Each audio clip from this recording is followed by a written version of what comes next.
D, wait for it, delightful. Check out the name tag. You're in my world now, Grandma. What's up, nerds, and welcome to my weekend review where I come to you every Sunday with 3 entertainment stories that I personally find interesting, and then we discuss them down below. Also down below, you can find the 3 stories or articles that I read to bring you this episode, and you can read them and come up with your own opinion and all that good stuff. So I just want to say that before I get started, that if you like what I do here and you enjoy independent content here on YouTube, please consider subscribing to my channel. YouTube is about to do their annual bot purge and old account cleanse, and there always is a little tiny bit of collateral damage, so I please ask that you like, share, and subscribe to my videos.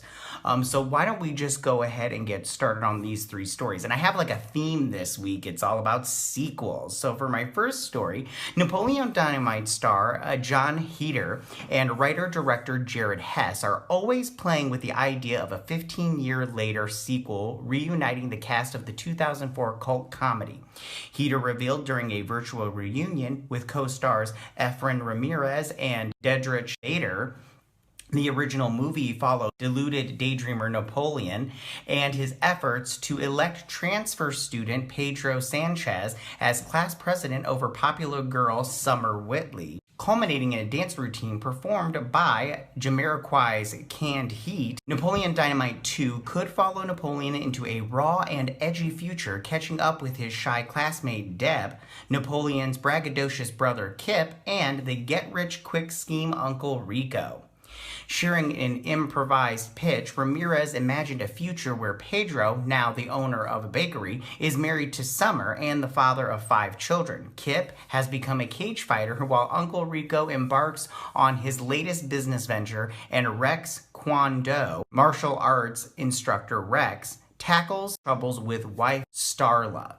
Now, I think this is a great idea, and I would love to see a sequel to Napoleon Dynamite. I love that movie. It's so funny. I love that dance routine at the end of the movie, and Kip is definitely my favorite character. He's like, yes, and everything, and then when he sings that song at the end to his wife is so good. So that's my first story of the day. So for my second story of the day, Variety's reported this week that Wonder Woman 1984 will now open on Christmas Day, December 25th. It also includes a statement that the WB Motion Picture Group chairman, Toby Emmerich, which reads, "Patty is an exceptional filmmaker, and with Wonder Woman 1984, she has delivered an incredibly dynamic film that moviegoers of all ages around the world will absolutely love. We're very proud of the film and look forward to bringing it to the audiences for the holidays." Now, this move comes as many industry analysts have been watching the box office performance of Warner Brothers, like big theatrical releases like Christopher Nolan's Tenet. Tenet has been the proverbial canary in the coal mine. Now, the first big international theatrical release since the coronavirus pandemic brought Hollywood and cinemas to a grinding halt. The industry has struggled to get re-galvanized after months of theater shutdowns, layoffs, and entire theatrical system threatening to buckle. Now, Warner Brothers now pulling Wonder Woman 1984 from an October release suggests that the studio may not be happy with how Tenet fared in the uncertain marketplace.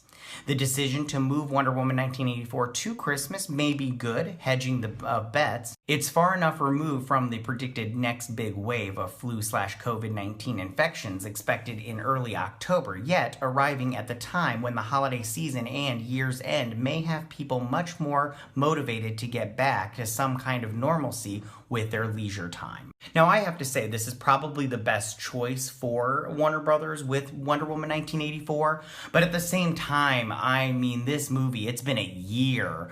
They moved it back 7 months to do reshoots or redo the special effects. I'm not quite sure.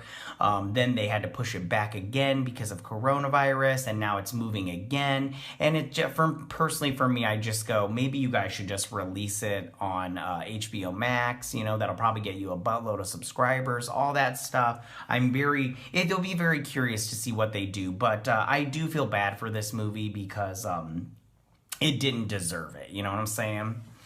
So that's my second story of the day. So for my third and last story of the day, after months of reports and rumors about what audiences could expect from a Hocus Pocus sequel, a new report from the Dis Insider claims there have been preliminary talks with the Sanderson sisters themselves, Bette Midler, Sarah Jessica Parker, and Kathy Najimi to reprise their roles in the new film. Recent years have seen the trio regularly express their interest in possibility of playing the characters again, though without their confirming that such a plan was in place. This report marks the first seemingly concrete update that they have been approached in any official capacity. The Hocus Pocus sequel is reportedly headed to Disney Plus from director Alan Shankman. Now, the outlet notes that they can't confirm whether or not any of them have signed on the dotted line. However, online reports have heard from one source talks have been taking place via Zoom. Now, the original film debuted in the summer of 1993, shortly after the release of Jurassic Park, and was largely a disappointment despite those initial setbacks. Broadcasts of the film grew in popularity in subsequent years, with the Disney-owned Freeform often honoring the film with repeated airings throughout October. Not only has the film now become a classic for a new generation, but audiences who grew up with the adventure have become major consumers of merchandise, with retailers often honoring the film annually as they head towards the Halloween season.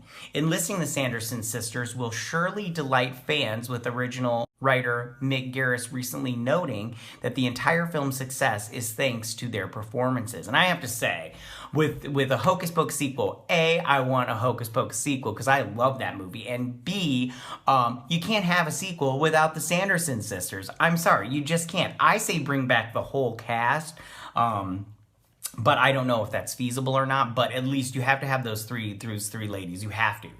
It's not an option. Without them, it's not a real sequel.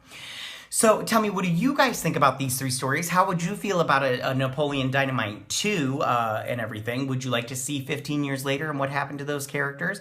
How do you feel about Wonder Woman 1984 getting delayed again and getting pushed back to December 25th of this year? And then how do you feel about those three actresses, Bette Midler, Sarah Jessica Parker, and Kathy Najimi, possibly reprising their roles as the Sanderson sisters in Hocus Pocus 2?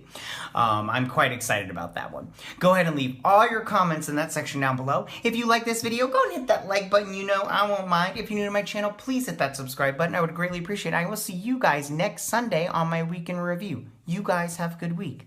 Bye. Hey nerds, if you like this video, go ahead and click that pink what icon and subscribe. And if you like this video, go ahead and join me every Sunday with my weekend review.